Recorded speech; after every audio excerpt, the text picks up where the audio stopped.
Welcome back to story nest Telugu. స్వప్న చందమామ కథల్లోకి వెళ్దామా? మనం ఎత్తనపూడి సులోచన రాణి గారి అనురాగ గంగ అనే నవల స్టార్ట్ చేశాం కదా. ఇప్పటివరకు జరిగిన కథ. ఐశ్వర్యవంతుడైన మహీధర్రావు గారికి ఏకైక సంతానం ప్రీతి.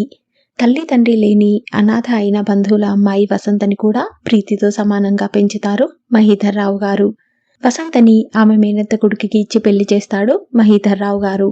మహీధర్రావు గారి ఫ్రెండ్ పినాకపాణి గారి దగ్గర లాయర్గా పనిచేస్తుంటాడు శరత్. వసంత భర్త వసంతని చంపబోతుంటే ప్రీతి వసంతని కాపాడి ఇంటికి తీసుకువస్తుంది. వసంత అత్త వాళ్ళకి అడిగిన డబ్బు ఇచ్చేసి వసంతని మళ్ళీ భర్త దగ్గరికి పంపించాలని అనుకుంటాడు మహీధర్రావు గారు. అలాగే ప్రీతి శరత్చంద్రని వివాహం చేసుకుని చాలా అన్యోన్యంగా కలిసి ఉంటారు వాళ్ళిద్దరూ. ఇంతలో వసంత ఆత్మహత్య చేసుకుని చనిపోయిందని కబురు తెలుస్తుంది. ఇక్కడ నుండి కథ ఇలా ముందుకు వెళ్తుంది. మీరు నాకసలు ఎందుకు కబురు చేయలేదు? వసంత ఆత్మహత్య చేసుకుని ఉంటే నేను వచ్చే వరకు శవాన్ని ఎందుకు ఉంచలేదు? మహీధర్రావు గారు కోపంతో అరుస్తున్నట్టుగా అడిగారు. ఆయన ముఖం ఆవేశంతో రక్తం చిందేటంతగా ఎర్రపడింది. అక్కడ ఆయనతో పాటు ప్రీతి శరత్చంద్ర కూడా ఉన్నారు. ఎదురుగా కామేశ్వరరావు జగదాంబ ఉన్నారు. తలుపు దగ్గర నిలబడి కామేశ్వరరావు చెల్లెళ్ళు చూస్తున్నారు. జగదాంబ మహీధర్రావు గారు కారు ఆగగానే బిగ్గరగా శోకాలు ప్రారంభించింది. నా కొంప నిలువునా ముంచేసింది. నా ఆడపిల్లలకి పెళ్లిళ్ళు ఎలా అవుతాయో దేవుడా అని ఆవిడని కాస్త పరిశీలనగా చూసిన ఎవరికైనా ఆవిడ శోకం అంతా నటన అని ఇట్టే తెలిసిపోతోంది. వసంత ఎప్పుడు చచ్చిపోయిందో వివరాలు అడిగారు మహీధర్రావు గారు. జగదాంబ తొనుకు బెనుకు లేకుండా చెప్పింది. ఆ రోజంతా అన్నం తినలేదు. దానికి అసలు కాపురానికి వచ్చినప్పటి నుంచి మా కుటుంబం నచ్చలేదు. మాలో ఇమడలేదు. తను చాలా డబ్బు గల ఇంట్లోంచి వచ్చిన దానిలా గర్విష్టంగా ఉండేది. మేం తనని పల్లెత్తు మాట అనకపోయినా మేము నానా హింసలు పెట్టామని మీకు వచ్చి పితూరులు చెప్పింది.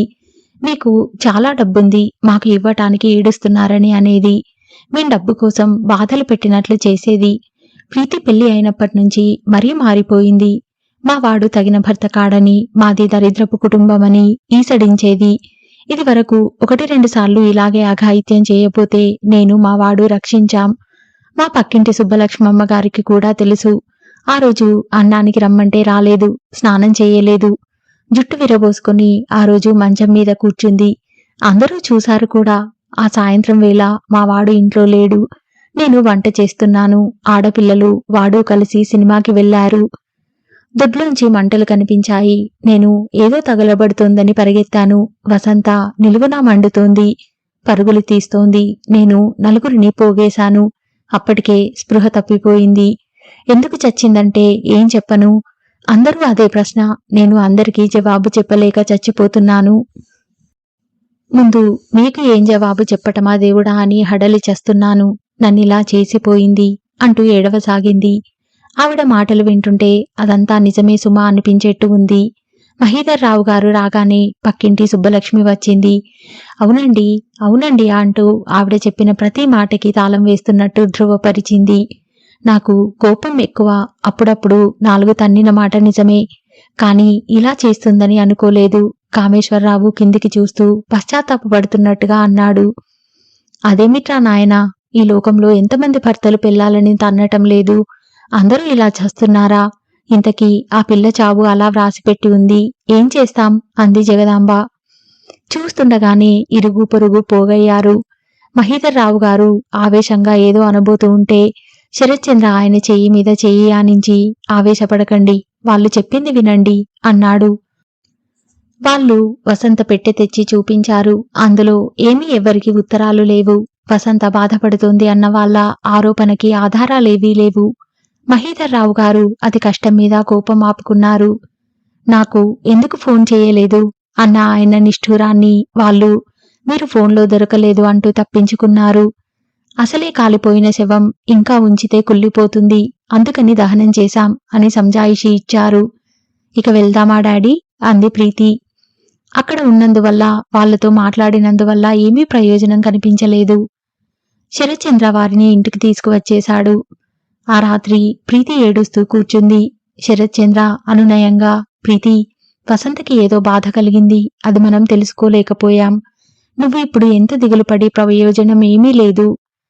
వసంత ఆత్మహత్య చేసుకుందంటే నేను నమ్మను. తల అడ్డంగా తిప్పుతూ గట్టిగా అంది. ఓకే, ఆత్మహత్య చేసుకోలేదు, సరేనా? అలాగే అనుకుందాం. మరి ఎలా చచ్చిపోయిందంటావ్? వాళ్ళే చంపేసి ఉంటారు. అదీ కావచ్చు, నేను కాదనను. వసంత ఆత్మహత్య చేసుకుందో, హత్య చేయబడిందో మనం తెలుసుకుందాం. వసంత చావు ఆత్మహత్యో హత్యో ఆచూకీ తీద్దాం. నువ్వు ధైర్యంగా ఉండాలి. ఒకవేళ అది ఆత్మహత్య కాక హత్య అయి ఉంటే వసంత మరణానికి కారకులైన వారిని మనం వదలొద్దు. కఠిన శిక్ష పడేటట్టు చూద్దాం, సరేనా? నిజంగానా? ప్రీతి కళ్ళనీళ్లతో ఆశగా చూసింది. నిజం, ఇందులో నేను చేయగలిగిందంతా చేస్తాను. ప్రీతి, నువ్వెంత పిచ్చిదానివి. వసంత అంటే నీకు ఎంత ప్రాణమో నాకు తెలియదా? ఆ అమ్మాయి హఠాత్తుగా మృత్యువుకి బలైతే దానికి కారణాలేమిటో తెలుసుకోవాలనే బాధ్యత నాకు లేదా? అనునయంగా అన్నాడు. ప్రీతి అతని భుజాలు పట్టుకుని అతని గుండెల్లో ముఖం దాచుకుంది. వసంతది ఆత్మహత్య కాదు, నాకు తెలుసు. దానిని ఎవరో చంపేశారు. ఆ దోషులకి శిక్ష పడే వరకు నాకు నిద్ర పట్టదు అంది. నేను ఆ ప్రయత్నం చేస్తానని వాగ్దానం చేస్తున్నాను. నా మీద నమ్మకం లేదా నీకు? భార్య గడ్డం పట్టి ఎత్తుతూ అడిగాడు. ప్రీతి అతని కళ్ళలోకి చూసింది. ఉంది అంది. ప్రీతి తలంటు పోసుకొని జుట్టు ఆరబెట్టుకుంటూ చిక్కు తీసుకుంటోంది. శరత్ అరగంట క్రితమే కోర్టుకు వెళ్లాడు. ప్రీతి మనసంతా విషాదంగా ఉంది. ఏ పని చేయబోయినా వసంతే గుర్తుకు వస్తోంది. వసంత తన కోసం ఇచ్చిన అల్లిక పరదాలు, స్వీట్ డ్రీమ్స్ కుట్టిన 2 దిండుగ లీపులు, చీరల మీద చేసిన ఎంబ్రాయిడరీ, పూసలతో చేసిన బొమ్మలు. ఒకటేమిటి, ఎటు చూసినా వసంత నన్ను మర్చిపోతావా అన్నట్టు కనిపిస్తుంది. ప్రీతి పెళ్లి అయిన తర్వాత ఇక్కడికి వచ్చే ముందు వసంత తనే స్వయంగా ఈ ఇల్లంతా సర్దింది. వదినకి ఇది ఇష్టం, అలా ఉంటే నచ్చుతుంది అంటూ అలంకరణలు చేసింది. ప్రీతికి తెలియకుండా శరత్ వసంతని తీసుకుని బజారు వెళ్లాడు. ప్రీతి మనసు ప్రీతి కంటే బాగా అర్థమైన వసంత ఆమె కోసం ఏ ఏ సదుపాయాలు కావాలో శరత్కి చెప్పి చేయించింది. ఆ ఇంట్లో మొదటి రోజున అడుగుపెట్టిన ప్రీతి ఆశ్చర్యపోయింది. ఈ ఇల్లు ఎప్పుడు ఇలా మారిపోయింది అంది. వసంత వెనుక నుంచి ప్రీతిని కౌగిలించుకుంది. నీవు ఈ ఇంటికి వస్తానని అన్నప్పుడే. వదినా, నీకు బాగుందా లేదా చెప్పు. ఈ సెలక్షన్స్ అన్నీ నావే. శరత్ ఏమన్నారో తెలుసా? వసంత, డబ్బు కోసం చూడవద్దు, ప్రీతికి నచ్చేట్టుండాలి అన్నాడు. ఎంత మంచి భర్తో, నువ్వు చాలా అదృష్టవంతురాలివి అంది. వదినా, నేను నీ దగ్గర లేకపోయినా అనుక్షణం నేను నీకు గుర్తు రావాలి. ఈ ఇంట్లో ఏ వస్తువు చూసినా ఇది వసంత అలంకరించింది అని జ్ఞాపకం రావాలి తెలుసా అంది. ఆనాటి ఆ సంభాషణ, ఆ నవ్వులు, ఆ ఉత్సాహం గుర్తుకు వస్తుంటే ఆ జ్ఞాపకాల బాధ భరించలేక ప్రీతి కళ్ళలో నీళ్లు తిరిగాయి.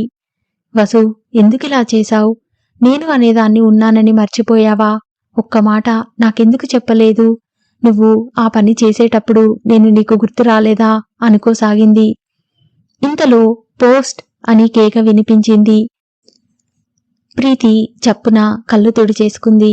వెళ్లి తలుపు తెరిచింది. పోస్ట్ మన్ కవరు ఒకటి అందించి వెళ్లిపోయాడు. ప్రీతికి ఆ కవరు మీద చేతివ్రాత చూడగానే ఒళ్ళు జల్లుమంది. తిప్పి చూసింది. వసంత అని ఉంది. ప్రీతి లోపలికి వచ్చి సోఫాలో కూర్చొని ఆ కవర్ని చించి అందులో ఉన్న సుదీర్ఘమైన ఉత్తరాన్ని చదవసాగింది. అందులో ఇలా ఉంది. నా ప్రియమైన వదినా, ఈ ఉత్తరం అందేసరికి నేను ఎక్కడ ఎలాంటి పరిస్థితుల్లో ఉంటానో నాకే తెలియదు. ఈ ఉత్తరం నీకు అందాలి. నేను పెళ్లి అయినప్పటినుంచి పడిన ఈ నరకయాతన నీకు తెలియాలి.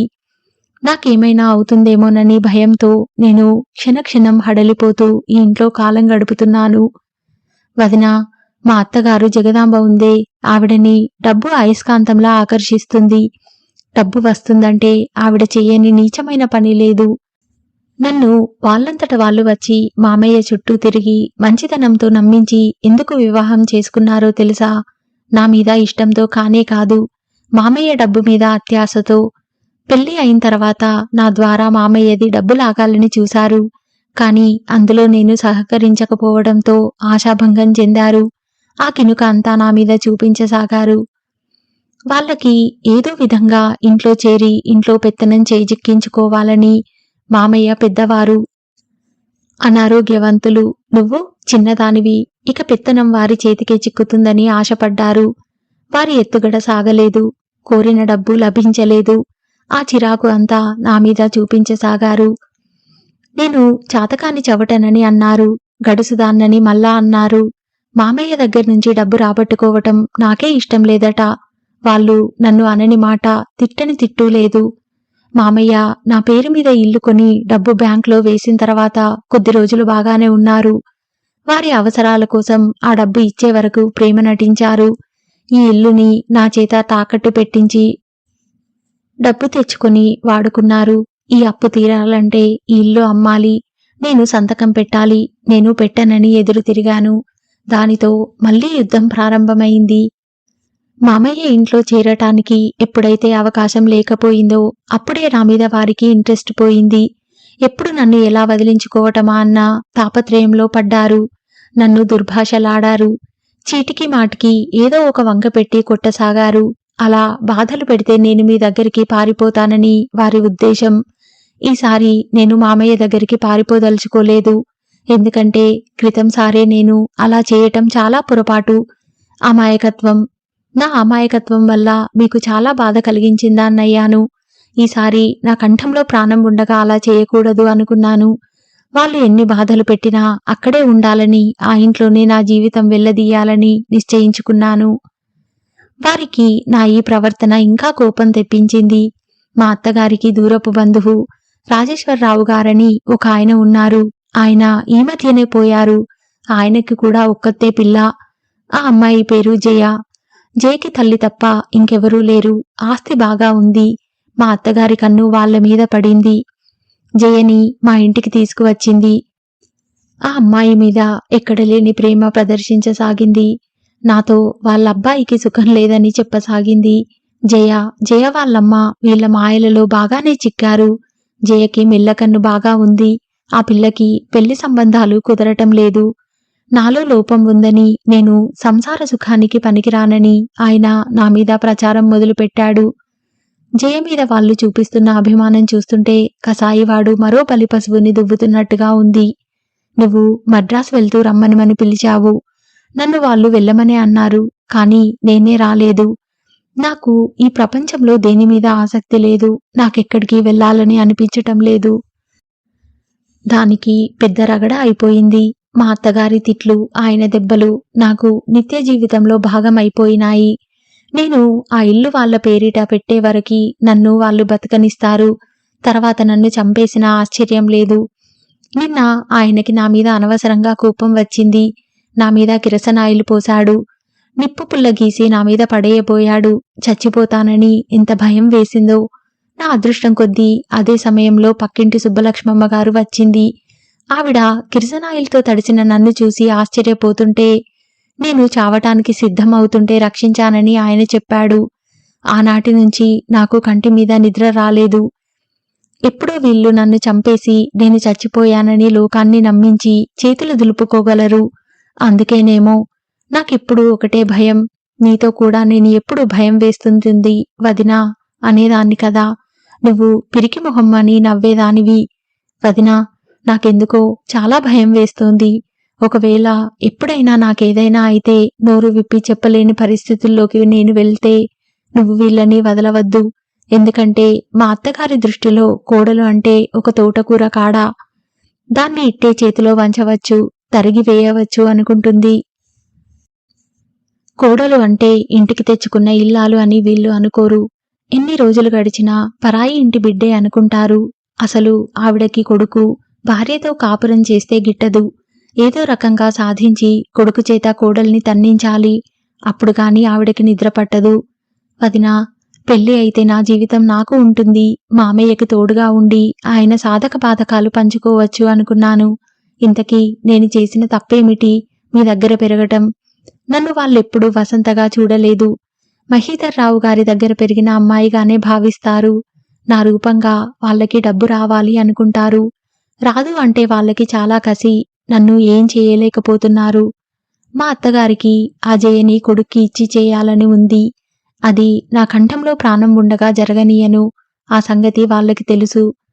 వదినా, నేను ఇక్కడ ఎంత బాధపడుతున్నా దిగమింగి ఊరుకుంటున్నానే తప్ప మీ దగ్గరికి పరిగెత్తుకు రావటం లేదు. ఎందుకో తెలుసా? ఇప్పటికే మీరు నా కోసం ఇంత చేశారు. నా మూలంగా మీరు వీళ్ళ బాధలకి గురవటం నాకేమాత్రం ఇష్టం లేదు. నాకెందుకు ఈ ఊహ పుట్టిందో నాకే తెలియదు. నీకిలా ఉత్తరం రాసి ఉండాలని మరీ మరీ అనిపిస్తోంది. నీకు ఎదురుగా చెప్పలేని విషయాలు ఇలా ఉత్తరంలో వ్రాయగలను అనిపిస్తోంది. వదినా, నిన్ను చూస్తుంటే చాలా ముచ్చటగా ఉంది. శరత్చంద్రకి నువ్వంటే ఎంత ప్రాణం కదూ. ఏ ఆడపిల్లకైనా పెళ్లి అంటూ అయితే డబ్బున్నా లేకపోయినా అనురాగమూర్తి లాంటి భర్త దొరకాలి. అప్పుడే జీవితానికి అర్థం కనిపిస్తుంది. మాలాంటి వాళ్ళవి జీవితాలు కానే కావు. వదినా, మా అత్తగారు ఆడపడుచులు సినిమాకి వెళ్లారు. నాకేం తోచక ఈ పిచ్చి ఉత్తరం రాస్తున్నాను. ఇందులో విషయాలు పెద్ద ముఖ్యమైనవి లేకపోవచ్చు. అప్పుడప్పుడు ఇలా వ్రాస్తూనే ఉంటాను. ఈరోజు ఎదురింటి సుబ్బలక్ష్మి గారి అమ్మాయి పాపని ఎత్తుకొని అత్తవారింటికి వెళ్తోంది. నేను కిటికీలో నుంచి ఆ దృశ్యం చూస్తుంటే నా కళ్ళలో నుంచి గిర్రున నీళ్లు తిరిగాయి. నాకు కూడా అలాంటి ఒక చిన్న పాప ఉంటే ఎంత బాగుంటుంది. అప్పుడు వీళ్ళు ఎంత నరకం పెట్టినా నేనేమీ బాధపడను. నా జీవితానికి తోడు ఉంటుంది. అది జరిగినా బాగుండు అనిపిస్తుంది. నాకు ఈ నెల తప్పింది. చూడాలి, వచ్చే నెల కూడా ఇలాగే జరిగితే నీకు ఈ శుభవార్త తెలుపుతాను.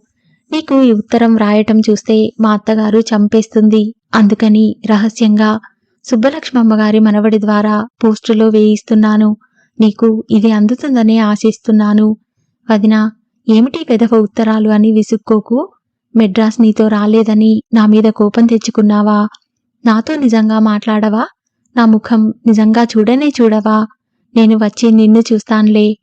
నన్ను చూస్తే నీకు ఎంత కోపం ఉన్నా మంచిలా కరిగిపోతుందని నాకు తెలుసు.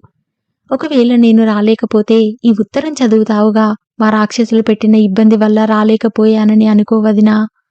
నువ్వు నాకు అనుక్షణం గుర్తుకు వస్తావు. మనిద్దరం కలిసి గడిపిన ఆ దివ్య స్మృతుల్లోనే నేను జీవిస్తున్నాను.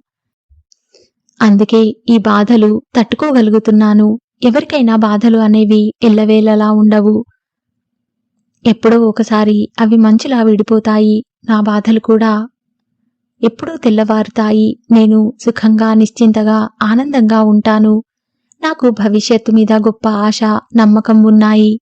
కామేశ్వరరావు కాస్త మారితే నా జీవితం చాలా బాగుంటుంది. ఆ ఆశతోనే నేను సహనంగా జీవితం గడుపుతున్నాను. వదినా, నీలాంటి స్నేహితురాలు తోడు ఉండగా నేనెందుకు భయపడాలి అని అప్పుడప్పుడు నాకు నేను గట్టిగా చెప్పుకొని ఊరడించుకుంటూ ఉంటాను. నాకు తెలుసు, ఈ బాధలైనా నేనెందుకు పడుతున్నాను. ఇవి మీకు తెలియచేయలేదు కాబట్టి. తెలిస్తే మీరు నన్ను ఒక్క క్షణం కూడా ఇక్కడ ఉండనియరు. అందుకని నేను కాస్త ఇబ్బంది కలగగానే పరిగెత్తుకుని రాకూడదు కదా. అందుకే ఓర్పుతో నా రక్తంలో ఆఖరి బొట్టు వరకు వెచ్చించి ఈ బాధలు సహించడానికే ప్రయత్నిస్తున్నాను. వదినా, నువ్వు నన్ను కోపగించుకుంటున్నావో మెచ్చుకుంటున్నావో నాకు తెలిస్తే బాగుండును. నువ్వు మద్రాసు నుంచి వచ్చిన తర్వాత ఈ ఉత్తరం చదివిన వెంటనే నాకు కబురు చేయవు? నేను చేస్తున్న ఈ పని, నేను చూపుతున్న ఈ సహనం సరైనదేనని నీ నోటి వెంట వింటేగాని నాకు తృప్తిగా ఉండదు. ఇట్లు నీ వసంత. ఆ సాయంత్రం శరత్చంద్ర రాగానే ప్రీతి ఎదురు పరిగెత్తింది. ఎలా ఉన్నావు? ఉదయం వెళ్లేటప్పుడు దిగాలుగా ఉన్న ప్రీతిని అతను వదిలి వెళ్ళలేక వెళ్ళాడు. మధ్యాహ్నం అతను ఫోన్ చేయటానికి కూడా వీలు కలగలేదు. వసంత దగ్గర్నుంచి ఉత్తరం వచ్చింది అంది ప్రీతి. వసంత దగ్గర్నుంచా? అతను నిరత్తరుడైనట్టు చూశాడు. అవును. ప్రీతి అతన్ని చెయ్యి పట్టి లాక్కెళ్లి వసంత వ్రాసిన ఉత్తరం చూపించింది. అతను ఉత్తరాన్ని ఆశాంతం చదివాడు. ఇప్పుడు నిర్ధారణగా వాళ్లే వసంతని చంపి ఉంటారని తెలుస్తుందిగా అంది. శరత్చంద్ర తల ఊపాడు. అతను బట్టలు మార్చుకుంటుంటే ప్రీతి వెళ్లి కాఫీ కలిపి తీసుకువచ్చింది. మీరు ఏమైనా సరే వసంత ఆత్మకి శాంతి కలిగేలా చేయాలి. ఒకవేళ వాళ్ళు నిజంగా వసంతని చంపి ఉంటే దానికి తగిన శిక్ష పడేటట్టు చూడాలి. అంతవరకు నాకు మనశ్శాంతి ఉండదు. ఆవేశంగా అంటున్న ప్రీతిని అతని దగ్గరికి తీసుకున్నాడు. ప్రీతి, నేను చేయగలిగిందంతా చేస్తాను. ఆ మాట నీకు అప్పుడే చెప్పాను కదా అన్నాడు. ఆ సాయంత్రం మహీధర్ రావు గారు వచ్చారు. ఆయన కూడా వసంత వ్రాసిన ఉత్తరం చదివారు. అది చదువుతుంటేనే ఆయన కళ్ళలో నీళ్లు నిండుకు వచ్చాయి. ఆ ఉత్తరం శరత్ చేతికి ఇస్తూ, అసలు ఈ తప్పంతా నాదయ్యా. ఆ రోజు వసంతని అత్తవారింటికి పంపవద్దని ప్రీతి దెబ్బలాడింది. కాని నేనే ప్రీతి మాటలు వినలేదు. లోకం కోసం వెరిచాను. నా భయం వసంత నిండు ప్రాణాన్ని బలిగొంది. నా మనసు బాధ పెట్టలేకనే వసంత మళ్లీ సహనంతో అత్తవారింటికి వెళ్ళింది. ఆ రోజే నేను ఈ లోకం గురించి ఆలోచించకుండా వసంత గురించే ఆలోచించి ఉంటే ఇంత దారుణం జరిగేది కాదు. ఈ ప్రపంచంలో అన్నింటికంటే అపురూపమైనది మనిషి ప్రాణం. దానికి విలువ ఇవ్వటం మానేసి మనం మిగతా అన్నింటికీ విలువ ఇస్తున్నాం అన్నారు. డాడీ, ప్రీతి దగ్గరికి వచ్చి తండ్రి భుజం మీద చెయ్యి ఆనించింది. వసంత మరణానికి ఆయన ఎంత కృంగిపోతున్నారో ప్రీతికి బాగానే అర్థమైంది. తన పిరికితనం, అశక్తత వల్ల వసంతకి అలాంటి దుర్మరణం వచ్చిందని ఆయన అనుకుంటున్నారు. ఈ ఆలోచనతో ఆయన తనని తాను క్షమించుకోలేకపోతున్నారు. ప్రీతి పైనుంచి మెట్లు దిగి వస్తోంది. కింద హాలులో ఒక వ్యక్తి కూర్చొని ఉన్నాడు. అతని ముఖం నిండా ఘాట్లు, మచ్చలు ఉన్నాయి. ప్రీతిని చూడగానే అతను లేచి తడబాటుగా నమస్కరించాడు. నా పేరు జగన్నాథం, అందరూ జగ్గు అంటారు అన్నాడు. ఏమిటి పని? అంది ప్రీతి. కొంతమంది మనుషుల్ని చూడగానే చిరాకు అనేది అకారణంగా వస్తుంది. వాళ్లతో ఒక్క క్షణం కూడా మాట్లాడకూడదనిపిస్తుంది. ఈయనని చూస్తే ప్రీతికి అలాగే అనిపించింది. చంద్రం కావాలి అన్నాడతను. చంద్రం ఎవరు? అతను వెకిలిగా నవ్వాడు. చంద్రం అంటే శరత్చంద్ర, మీ వారు. అతనిని మేం ముద్దుగా చంద్రం అంటాం. మా సంబంధం ఈనాటిది కాదు. కూర్చోండి. అయిష్టంగానే సోఫా చూపించింది. శరత్ వైపు చాలా తక్కువ మంది అతని పరిచయస్థలం అంటూ వస్తారు. ప్రీతి వాళ్ళు ఎవరైనను వేషభాషలు ఎలా ఉన్నా వారిని మర్యాద చేస్తుంది. అతను కూర్చున్నాడు. ఏమిటి పని? అడిగింది. అతనితోనే మాట్లాడాలి అన్నాడు. అతను ప్రీతిని ఎగాదిగా చూస్తున్నాడు. లోతుగా ఉన్న అతని కళ్ళలో ఒక వింతైన చురుకుదనం ఉంది. మీరు ఆయనని ఇంత క్రితం కలిశారా? కలిశాను. ఒక కేసు విషయమై వచ్చాను. అతను అంటుండగానే ఇంతలో శరత్చంద్ర వచ్చాడు. అతనిని చూడగానే జగన్నాథం ముఖంలో రంగులు మారాయి. శరత్చంద్ర కూడా జగన్నాథాన్ని చూడగానే కనుబొమ్మలు చిట్లించాడు. జగన్నాథం శరత్ని చూస్తూనే లేచి నిలబడ్డాడు. ఏమిటి, మళ్ళీ ఎందుకు వచ్చావు? అన్నాడు. ఆ కంఠంలో మర్యాద లేదు. మాట్లాడి వెళ్దామని. నేనప్పుడే చెప్పానుగా, మనుషులు మనసు మార్చుకుంటూ ఉంటారుగా. నేను మార్చుకోనని, నా దగ్గరికి రావద్దని చెప్పాను. వెళ్ళు, ఇంకెప్పుడు ఈ ఇంట్లో అడుగు పెట్టకు. ప్రీతి, ఇతన్ని ఇంట్లోకి రానియవద్దు. ఇలాంటి వ్యక్తుల గాలి సోకినా ప్రమాదమే. ప్రీతి ఆశ్చర్యంగా చూస్తూ అలాగే అన్నట్టు తల ఊపింది. అది కాదు.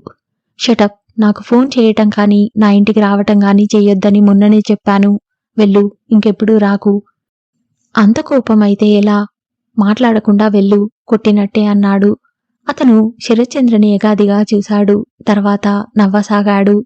ఆ నవ్వు భీకరంగా ఉంది. అది ఎదుటివారి గుండెలని జలధరింపచేసేట్టుగా ఉంది. ఆయన వెళ్ళటానికి గుమ్మం వైపు ఒక అడుగు వేసి తర్వాత తిరిగి చూస్తూ, సరే, ఏం చేస్తాం? చూడు, చెప్పిన మాట వినకపోతే చెడిపోతావు అన్నాడు. సరే, వెళ్ళు. నీ బాగు కోరి చెబుతున్నాను. వెళ్ళమన్నానా? అరిచాడు శరత్చంద్ర. అతనికి అంత కోపం రాగా ప్రీతి ఎప్పుడూ చూడలేదు. అతను వెళ్ళిపోయాడు. ఎవరతను? అంది ప్రీతి. ఒక పిచ్చాడు. ఏమంటాడు? నేను ఒక కేసు తీసుకున్నాను. ఉమెన్స్ కాలేజీలో కాదంబరి అనే ఒక అమ్మాయిని కొంతమంది మగపిల్లలు ఎత్తుకుపోయి రేప్ చేసి చంపేసి హిమాయత్ సాగర్లో పడేశారు. కాదంబరి తండ్రి ఎలక్ట్రిసిటీ ఆఫీస్లో ఒక గుమాస్తా. కాదంబరిని చంపిన వాళ్ళు సిటీలో బాగా పరపతి ఉన్న వాళ్ళ అబ్బాయిలు. అందులో వెంకట్ అనే అతను ఒక మినిస్టర్ కొడుకు. వాళ్ళ తరపున వకీలు ఎవరో తెలుసా? ఎవరు? వినోద్. ప్రీతి ఊపిరి బిగపట్టి వింది. వినోద్కి కేసు గెలుస్తామని బాగా నమ్మకం ఉంది.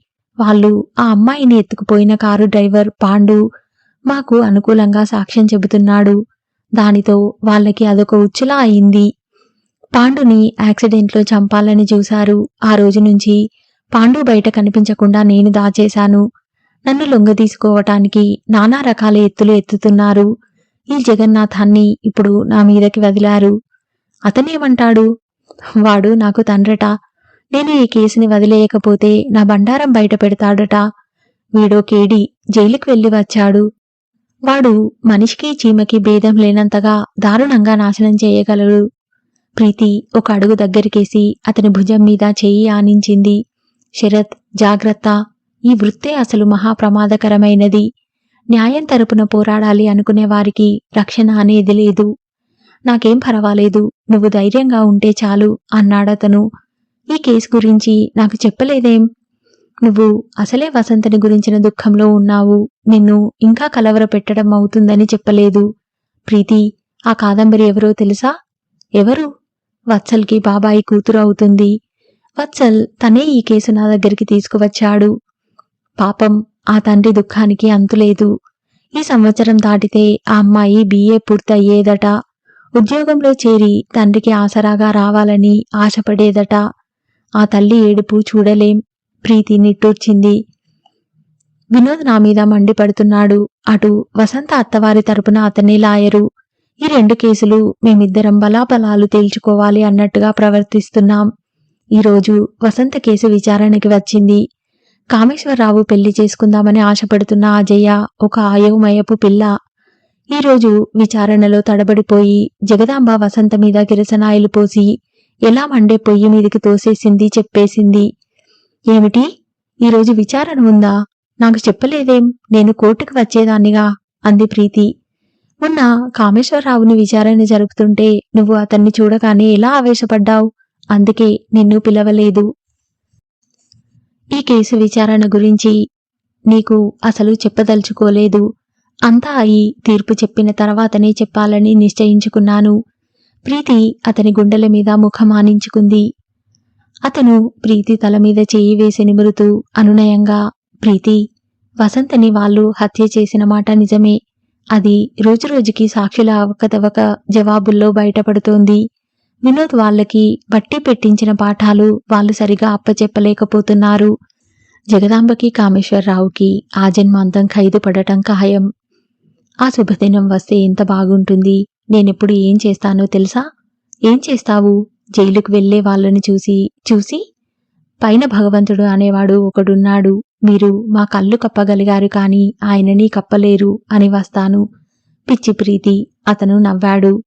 అయ్యో, మిమ్మల్ని ఇక్కడే నిలబెట్టి మాట్లాడేస్తున్నాను. రండి, కాఫీ ఇస్తాను అంది ప్రీతి. శరత్చంద్ర గుండెల మీద ప్రీతి ముఖమాని ఉంది. అతని చేతివేళ్లు ప్రీతి జుట్టులో కదులుతున్నాయి. ఇద్దరి మధ్య ఏర్పడిన ఆ సాన్నిహిత్యం అత్యంత అపురూపమైనది. ఇద్దరు శరీరాలు వేరైనా మనసు ఒకటే అనే భావన కలిగే దివ్యమైన క్షణాలవి. ప్రీతికి హఠాత్తుగా శరీరం జలధరించింది. శరత్చంద్ర 2 చేతులతో ప్రీతిని బంధించినట్టుగా దగ్గరికి తీసుకుని, ప్రీతి, ఏమిటది అన్నాడు. అబ్బా, భయం వేసిందండి అంది. ఎందుకు?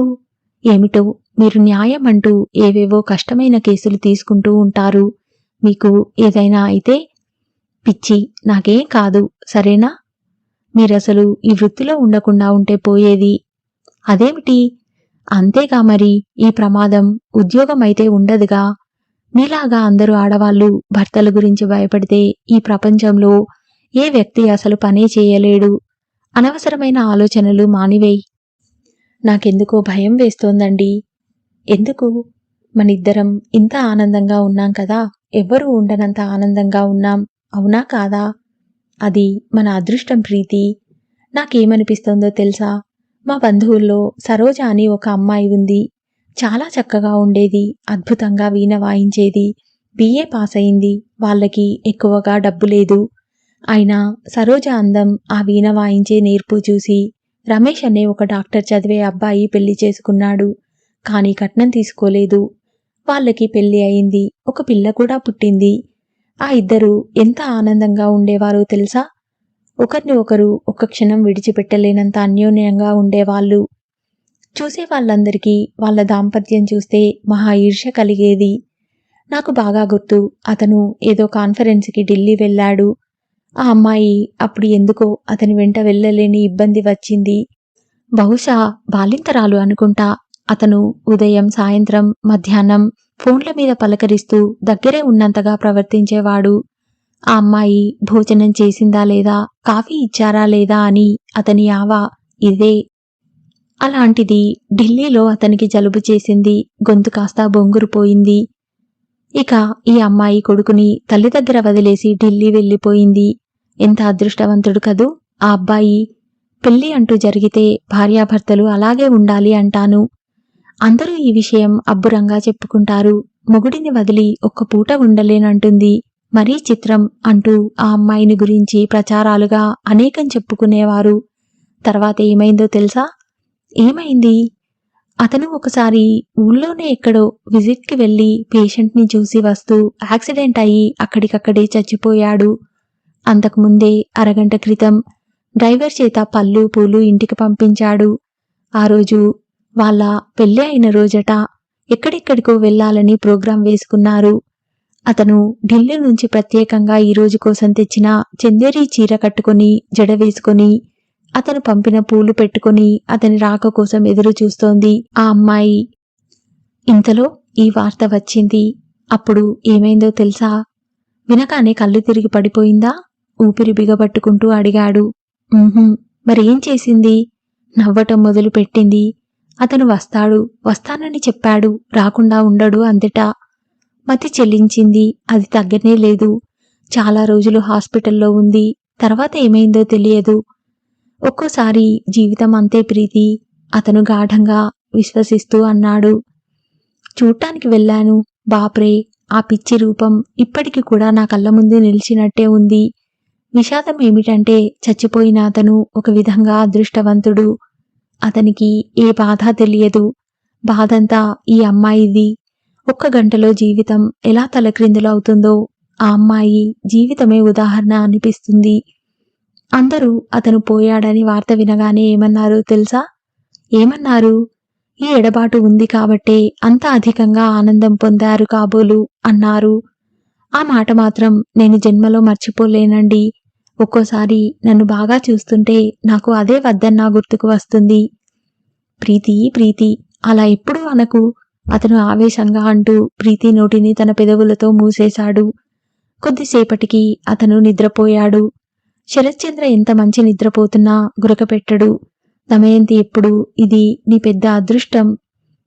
మీ అంకుల్ ఉన్నారు చూడు, నిద్రకి ఒరిగారంటే ఇక ఆ చుట్టుపక్కల ఏ విమానాలు వెళ్ళినా మనకి వినిపించవు సుమా అనేది. ప్రీతికి శరత్చంద్రని చూస్తే ఆ విషయం గుర్తు వచ్చింది. చిరునవ్వు నిండిన పెదవులతో అతని వైపే చూస్తూ పడుకుంది. ఇతనిలో చిత్రమైన అలవాటు ఉంది. అతనికి ఆకలి, నిద్ర చెప్పినట్టు వింటాయి.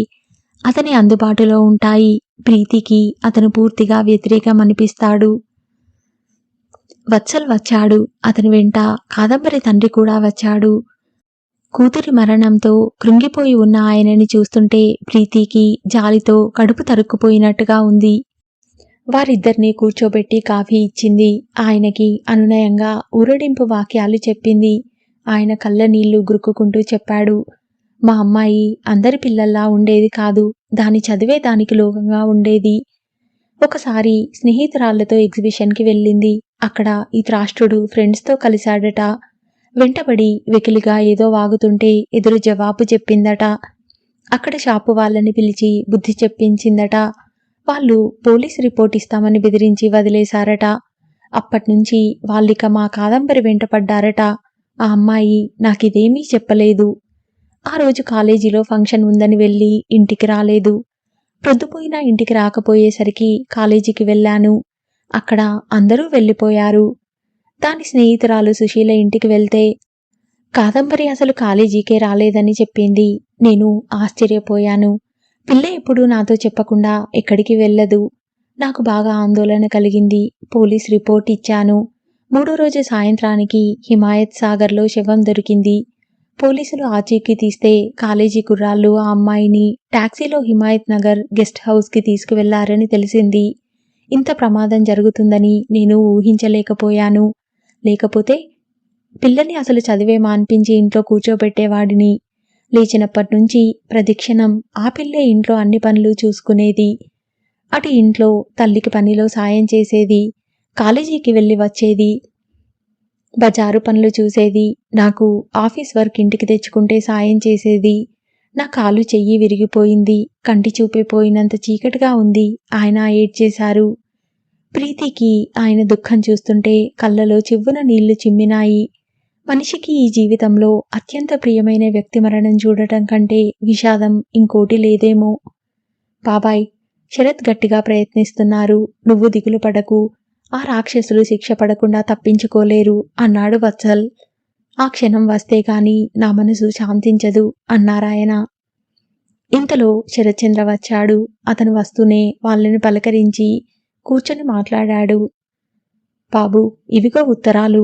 ఆ విధవలు అమ్మాయి వెంటపడి ఎలా వేధించారో స్నేహితురాలికి తన మనసులో క్షోభ చెప్పుకుంది. నాకు ఒక్కనాడు పెదవి విప్పి నాన్న నా బాధ ఇది అని చెప్పలేదు అన్నారాయన. శరత్ ఆ ఉత్తరాలు తీసుకొని చూశాడు. కాదంబరి తన మనసులో వ్యధ అంతా ఆ ఉత్తరాల్లో వెళ్ళబోసుకుంది. కాలేజీకి వెళ్లాలంటే భయంగా ఉంది.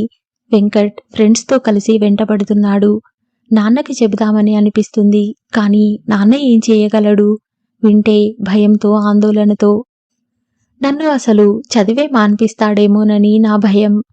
అసలు ఇలాంటి సమస్యలు మనమే ఎదుర్కోవాలి. ఎలాగో అలా ఇంకో 4 నెలలు కళ్ళు మూసుకుంటే ఈ సంవత్సరం నా చదువు పూర్తయిపోతుంది. ఈ పీడ విరగడవుతుంది. అందుకే ఓపిక పడుతున్నాను అంటూ వ్రాసింది. శరత్చంద్ర ఆ ఉత్తరాలు తీసుకుని ఫైల్ చేశాడు. ఇలాంటి వాళ్ళకి అపరాధాలకి శిక్ష పడటమే కాదు, ఆ వ్యక్తి శిక్ష పొందాడని నలుగురికి తెలియాలి.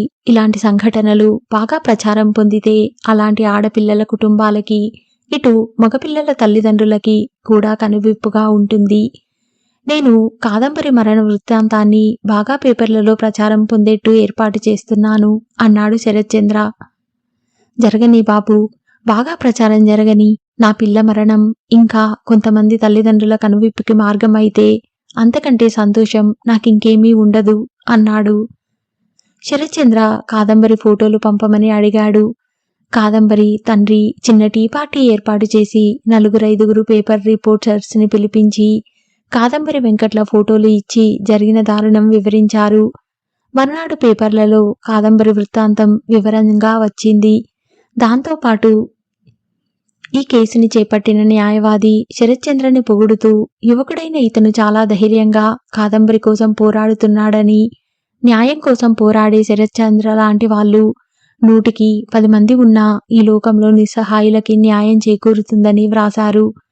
ప్రీతి ఆ రోజు పేపర్లో ఆ వృత్తాంతం చదివింది. అందులో శరత్చంద్ర ఫోటో కూడా ఉంది. ప్రీతికి చాలా ఆనందంగా అనిపించింది. ఇంతలో ఫోన్ గనగన మోగింది. పేపర్ చూస్తున్న ప్రీతి లేచి వెళ్లి తీసింది. హలో అంది. హలో ప్రీతి, కంగ్రాచ్యులేషన్స్ డియర్. ఈరోజు వసంత కేసు తీర్పు చెప్పేశారు. ఏమైంది? ఊపిరి బిగపడుతూ అంది.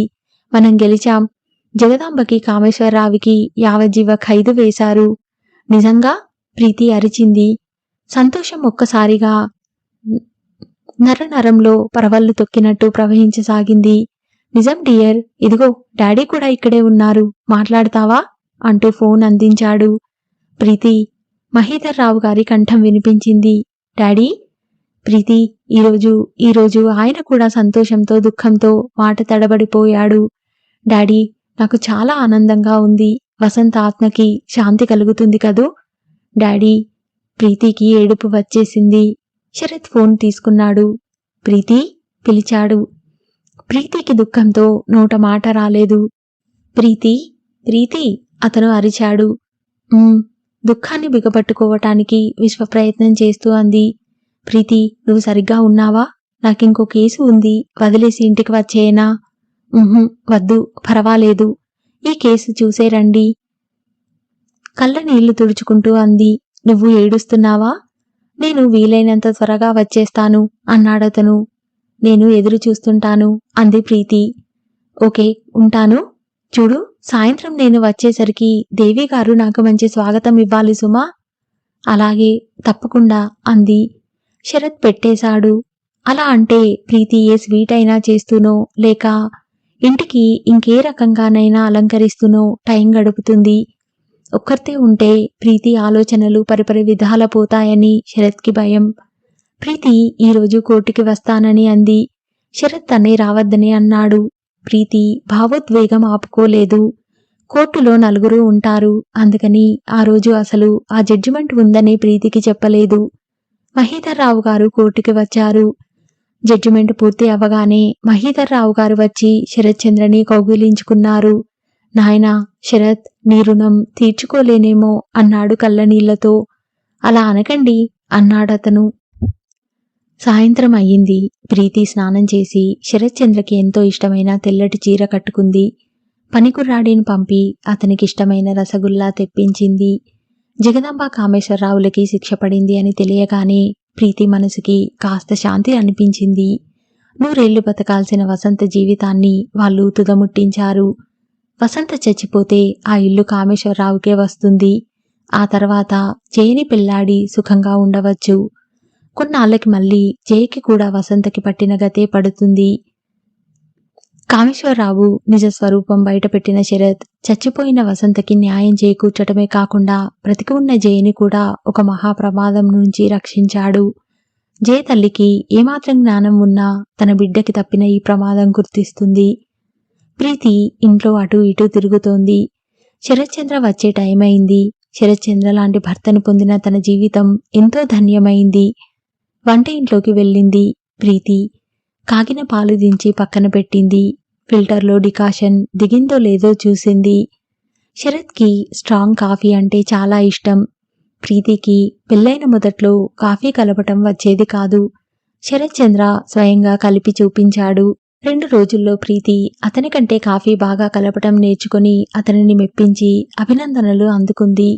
మిగతా వంట పని అంతా పనికుర్రాడే చూస్తాడు. ఈ ఒక్క కాఫీ కలిపే పని మాత్రం ప్రీతి తనే స్వయంగా చేస్తుంది. అతనికి ఎంతో ఇష్టమైన ఆ కాఫీ తను స్వయంగా కలిపి తన చేతులతో అతనికి అందివ్వటంలో ఒక అనిర్వచనీయమైన తృప్తి కలుగుతుంది. ప్రీతి కప్పులు సర్ది ఉన్నాయో లేదో చూస్తుండగా ఇంతలో కాలింగ్ బెల్ మోగింది.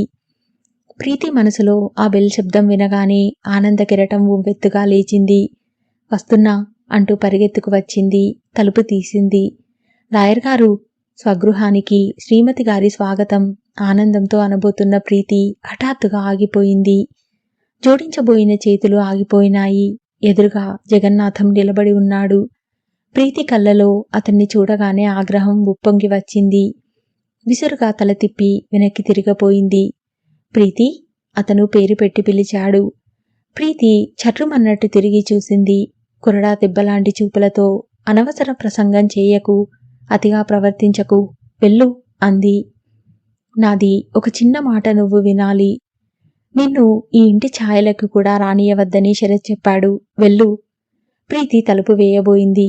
అతను తలుపు వేయనీయకుండా చెయ్యి అడ్డంగా పెట్టి బలంగా ఆపాడు. బలవంతంగా తోసుకుని లోపలికి వచ్చాడు. ప్రీతి చెరచెరా ఫోన్ దగ్గరికి వెళ్ళింది. అతను వారిస్తున్నట్టుగా అన్నాడు. పోలీసులకేనా ఫోన్ చేసేది? ప్రీతి మాట్లాడలేదు. చేస్తూనే ఉంది. ఇక్కడికి పోలీసులు వస్తే నాకంటే నీకే ఎక్కువ నష్టం జరుగుతుంది. ఆవేశపడి అనర్థం తెచ్చుకునే కంటే నేను చెప్పే ఒక మాట వింటే సరిపోతుంది. పోలీస్ స్టేషన్ నంబర్ కలవలేదు. ప్రీతి మళ్లీ ప్రయత్నించసాగింది. నువ్వు వ్యక్తిత్వం గలదానివనుకున్నాను. నీ భర్తని నువ్వు గుడ్డిగా నమ్ముతున్నావు. చంద్రం నిన్ను మోసం చేశాడు. చిన్నప్పుడు వాడు అనుభవించిన దరిద్రం మర్చిపోయాడు. నేను తన తండ్రినని వాడికి తెలుసు. అయినా సరే శ్రీమంతుల ఇంటి పిల్లవైన నిన్ను చేసుకున్నాడు కాబట్టి నన్ను తండ్రిగా గుర్తించటానికి ఇష్టపడటం లేదు. ఇది నా దౌర్భాగ్యం. చెట్టంత కొడుకు ఎదురుగా ఉండి కూడా దిక్కులేని పక్షిలా అనాథలా బతుకుతున్నాను. ఇదిగో ఈ ఉత్తరం చదువు. అతను జేబులోంచి ఉత్తరం తీసి ఇచ్చాడు. ప్రీతి తిరస్కారంగా చూసింది. ఆ ఉత్తరం వైపు కూడా చూడలేదు. మర్యాదగా వెళ్తావా లేదా అంది. వెళ్తాను. నిజం నువ్వు తెలుసుకొని కొడుకు తండ్రి ముఖం చూడకూడదు అని నువ్వంటే నిజంగానే నోరు మూసుకొని వెళ్ళిపోతాను. ప్రీతి, నేను చంద్రం తండ్రిని అని రుజువులు ఉన్నాయి. కాదని వాడు రుజువు చేస్తే నేను ఆనందంగా మీరందరూ కలిసి ఏ శిక్ష వేసినా అనుభవిస్తాను. కాని చంద్రం నా కొడుకు కాదని మాత్రం నన్ను అనకండి. నేనది భరించలేను. ప్రీతి విసురుగా అతని చేతిలో ఉత్తరం లాక్కొని తీసుకొని చదవసాగింది. అందులో ఇలా ఉంది. జగన్నాథం, నీ కొడుకు చంద్రం పినాకపాణి దగ్గరే ఎక్కువగా పెరిగాడు. చదువుకున్నాడు. లాయర్ అయ్యాడు.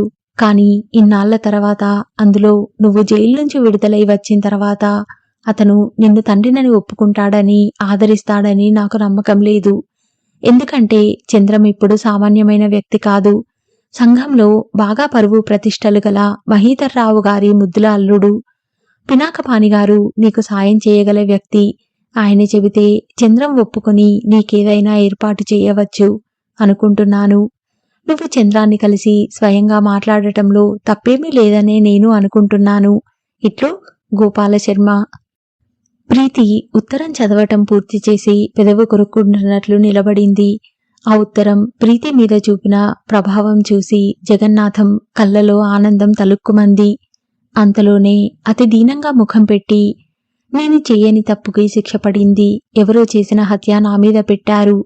22 సంవత్సరాలు నేను జైల్లో మగ్గాను. నేనెక్కడున్నది ఎంత బాధపడింది చంద్రానికి తెలుసు. వాడు నేను తెలిసినా తెలియదని ఎందుకు బుకాయిస్తున్నాడో తెలుసా? మీ మూలంగా నన్ను తండ్రినని గుర్తిస్తే మీ పరువు ప్రతిష్టలకి మచ్చ వస్తుందేమోననే భయంతో కాదంటున్నాడు. నేను చెడ్డవాడినే కావచ్చు, పేదవాడినే కాదనను. అంత మాత్రాన వాడికి తండ్రిని కాకుండా పోతానా? మీ ఎదురుగా నేను తన తండ్రిని కాదని బుకాయించమని చెప్పు. ఒకవేళ అలా అన్నాడంటే వాడు చాలా తెగించాడన్నమాట. వాడితో జీవితం గడపటం శ్రేయస్కరం కూడా కాదు. ప్రీతి, నేను అనటం లేదు. నువ్వే స్వయంగా నేను అతని తండ్రిని అవునో కాదో తెలుసుకో అన్నాడు. ప్రీతి సమాధానం చెప్పే లోపలే ఇంతలో వాకిట్లో కారు హారన్ మోగింది. ప్రీతి పరిగెత్తి వెళ్ళలేకపోయింది. ఈ భయంకరమైన వ్యక్తి వచ్చి ప్రీతిని, శరత్ని ఆహ్వానించాలని అనుకున్న ఆలోచనంతటినీ తలకిందులు చేశాడు. శరత్చంద్ర వచ్చాడు. అతని వెంట మహీధర్రావు గారు కూడా ఉన్నారు. ప్రీతి, ఎంతో ఉత్సాహంగా లోపలికి వచ్చిన శరత్ అక్కడ గది మధ్యగా నిలబడి ఉన్న జగన్నాథాన్ని చూసి నివ్వెరపోయినట్టుగా ఆగిపోయాడు. జగన్నాథాన్ని చూడగానే శరత్చంద్ర ముఖమెర్రబడింది. కళ్ళలో ఆగ్రహం, ఆవేశం వరదలై పొంగింది. అతని వైపు వెళ్తూ, నువ్వా, ఇక్కడికెందుకు వచ్చావ్ అన్నాడు. కొడుకు ఇంటికి తండ్రెందుకు వస్తాడు? జగ్గు నిర్లక్ష్యంగా అడిగాడు. షటప్, నేను నీ కొడుకుని కాదు. నువ్వు నాకు తండ్రివి కావు. నువ్వు అన్నంత మాత్రాన తండ్రి కొడుకులం కాకుండా పోం. బయటికి వెళ్ళు. నువ్వు తండ్రినని ఒప్పుకొని నేను పేదవాడిని, జైలుకి వెళ్ళి వచ్చిన వాడిని కాబట్టి నువ్వు నా ఇంట్లో రావటానికి వీల్లేదని అను. నేను వెళ్ళిపోతాను. ఈ ప్రపంచంలో పిల్లలు వదిలేస్తే అనాథలు అయిన తండ్రులు ఎందరో ఉన్నారు. నేను వాడిలో ఒకణ్ణవుతాను. జగన్నాథం మహీధర్రావు గారికి దగ్గరగా వచ్చాడు. చేతులు జోడిస్తూ అన్నాడు. అయ్యా, మీరు చాలా గొప్పవారు. మీరు ఏం చేసినా చెల్లుతుంది. ధనవంతులైన మీరు నా కొడుకుకి కాస్త నన్ను చూడమని చెప్పటం న్యాయంగా భావించాలి. నేను వాడి జీవితంలో ఏమీ అడ్డురాను. నాకు వయసు మళ్ళింది. నా కొడుకు జీవితంలో రవ్వంత స్థానం కల్పించండి. మీ కాళ్ళకు మొక్కుతాను అంటూనే గభాల్న వంగి ఆయన కాళ్ళు పట్టుకున్నాడు. డాడీ, ఇతనికి మతి చెలించింది. పిచ్చిగా వాగుతున్నాడు. పోలీసులకి ఫోన్ చేస్తాను. ప్రీతి వెళ్ళింది. చెయ్యమ్మా, చెయ్యి. పోలీసులకి అప్పగించి పుణ్యం కట్టుకో. నాకు చాలా మేలు చేసిందానివి అవుతావు. పోలీసులకి నా కథ చెప్పుకుంటాను.